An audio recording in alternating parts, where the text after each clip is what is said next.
Good morning, everyone. I want to thank Congressman Panetta for taking time to be with us. We know how busy his schedule is on the Hill these days. I also want to repeat something that he said that really resonated with me. He said, when we help farmers, we help our whole communities. And I think that's an important lesson to take away from today, that we're not just helping farmers when we're talking about food policy. We're helping each other and our entire communities, our schools, our businesses, and everything else that goes on. Again, my name is Dani Nierenberg, and I am president and co-founder of Food Tank.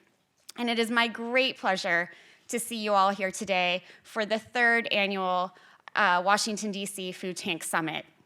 I want to thank Kathleen Merrigan and the Food Institute at George Washington University for partnering with us again. Kathleen's leadership on food and agriculture is really second to none, and I'm really honored to call her one of my heroines and a mentor. We're also grateful that President Knapp could spend a few minutes with us today. This university is really at the epicenter of food and policy and debate in DC, and we're honored to be here and want to thank them for their continued hospitality. We had our first Food Tank Summit in 2014 here at George Washington University, and have now expanded the summits across the country. We've had them in California and Chicago, and we're back in DC, and we'll be spreading them to other cities, not only in the United States, but in other countries this year and into next. I also want to thank our organizational partner, the World Resources Institute, for sharing their expertise and their time with us and helping us really put this summit together. What we've tried to do today is bring some of the most important and interesting voices who are working on the food system. They come from very diverse backgrounds and have different opinions about the best ways to build a food system that is economically viable, environmentally sustainable, and socially just. The conversation that we're having today might at times be uncomfortable, but it is a conversation that needs to happen to really help build those better food policies. Policies that protect this generation of farmers and eaters, as well as generations to come. I think we all understand at this point that preaching to the choir is not really the best recipe for change. And we all know that it's not just one discussion or one panel or one conference that's going to change the world.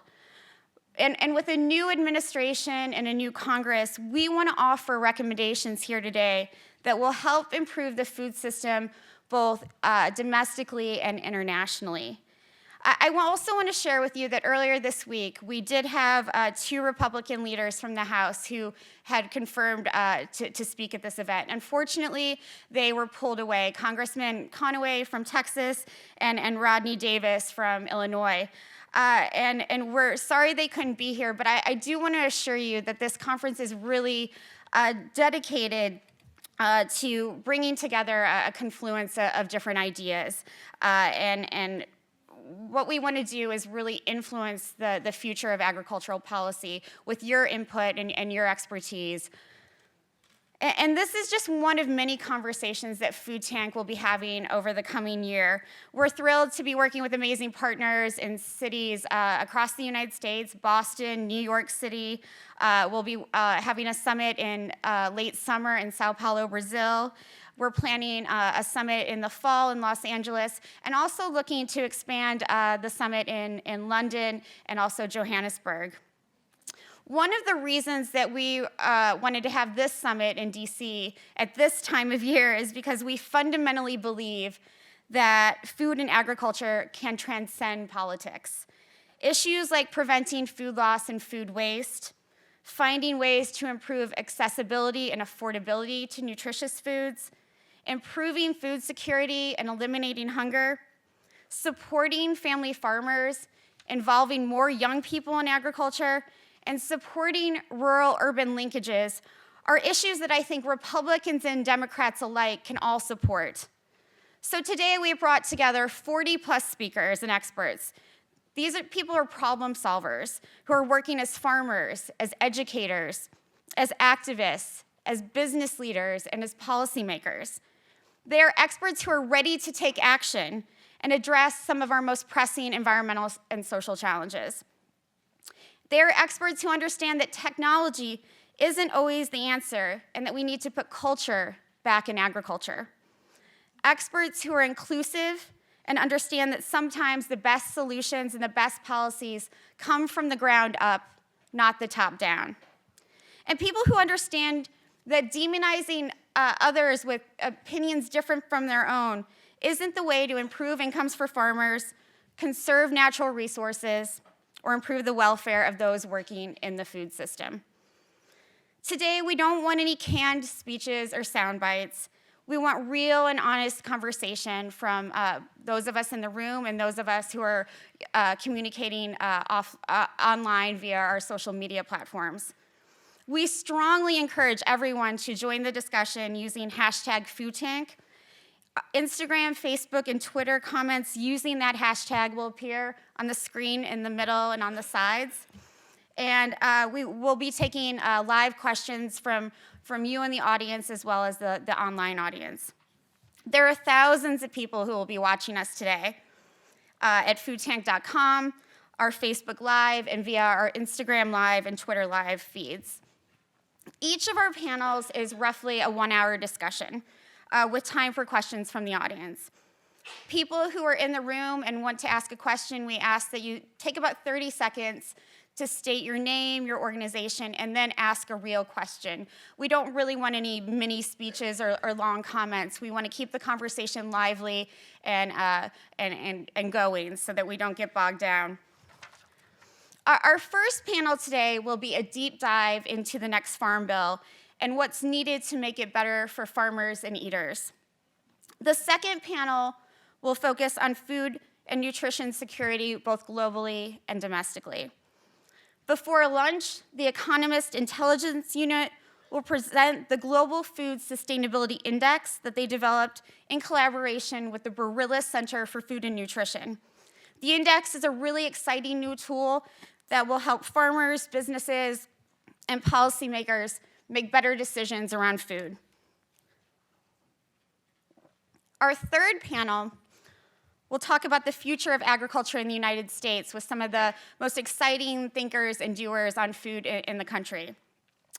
And our fourth panel will focus on how farmers and advocates are working to create healthy food systems by linking farmers and consumers, improving education and awareness, developing exciting new production methods, and finding ways to gain food sovereignty.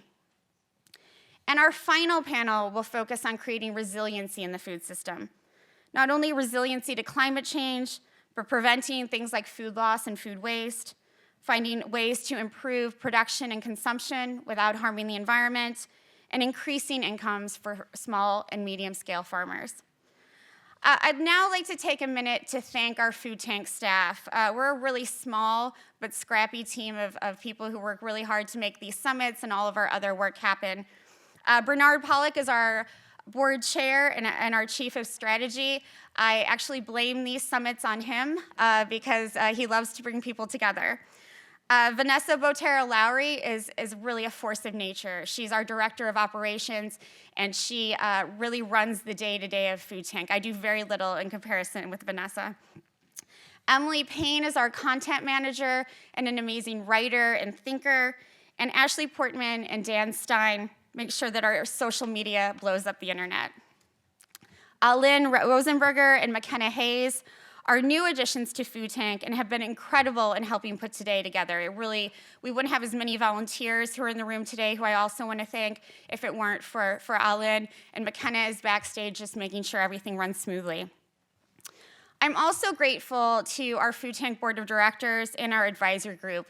You'll see many of them speaking at our summits over the next few months.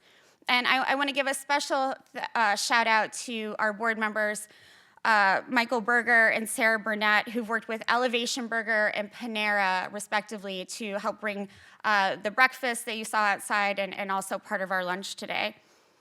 I'm also excited that Food Tank has so many great sponsors who help support our work, and I just want to list them off very quickly. The Barillas Center for Food and Nutrition Foundation, Blue Apron, Cliff Bar, Edible DC, Elevation Burger, EXO, Fair Trade USA, the Food Recovery Network, the Food and Environment Reporting Network, Mother Jones, Nature's Path Organic, Naked, Organic Valley, Panera Bread, Stumptown Coffee, and Veg Fund. It's now my pleasure to really talk about some of the moderators that we'll have today. Food Tank has been lucky enough to really get together some of the top journalists and reporters in DC to moderate each panel. These are members of the media who I greatly respect because they can ask the hard questions and really won't stop until they get honest answers. I'd like to thank Chuck Abbott from the Food and Environment Reporting Network, Allison Aubrey from NPR's The Salt, Tim Carmen from the Washington Post, food and health writer April Fulton, and Jason Huffman from Politico. These writers have been reporting on many of the issues that we'll talk about today, and I'm really grateful for their continued work helping make sure that all of us are more informed about food and environmental issues. As I mentioned, the summit is being live streamed on Facebook and at foodtank.com, and we encourage you to use Twitter, Instagram, and Facebook using the hashtag foodtank. You can also email questions that you might have directly to me at danielle@foodtank.com or questions@foodtank.com. Before I go ahead and introduce our keynote, I want to end with a few quotes from former presidents to show how food and agriculture issues really can be cross-generational and transcend the current political climate. Thomas Jefferson said that agriculture is our wisest pursuit, and cultivators of the earth are our most valuable citizens. Franklin D. Roosevelt said that prosperous farmers mean more employment, more prosperity for the workers and businessmen of every area in the entire country. Abraham Lincoln said that no other human occupation opens so wide a field for the profitable and agreeable combination of labor with cultivated thought as agriculture. And finally, George W. Bush said, "We're a blessed nation because we can grow our own food. A nation that can feed itself is a nation that is more secure." Like I said earlier, if we can focus on the things today where we can find common ground and opportunity for collaboration, we might realize that major food policy breakthroughs are within our reach, no matter who sits in the White House or what the political climate may be. I remain hopeful that food is the one thing that truly unites us all. And now more than ever, we can really use the food system as an opportunity to fight hunger and malnutrition, anti-immigration policies, poverty, conflict, lack of access to education, and inequality across the world. Thank you all so much for being here today. I'm really grateful for all of your support. Before I introduce our keynote speaker, though, I have a favor to ask you. I can see all of you. This usually doesn't happen. Usually the lights blind me. I know many of you are holding your cell phones, so I just want to ask you to go to Facebook. Go ahead. Search for the Food Tank page. Come on, everyone, just do it. And share our live stream. We want to make sure that as many people as possible are seeing this event and not just the people in this room. And I guarantee that our first keynote today is he's going to be able to say some really provocative and interesting things, and you'll want to share them anyway, so this is really the easiest way to do it.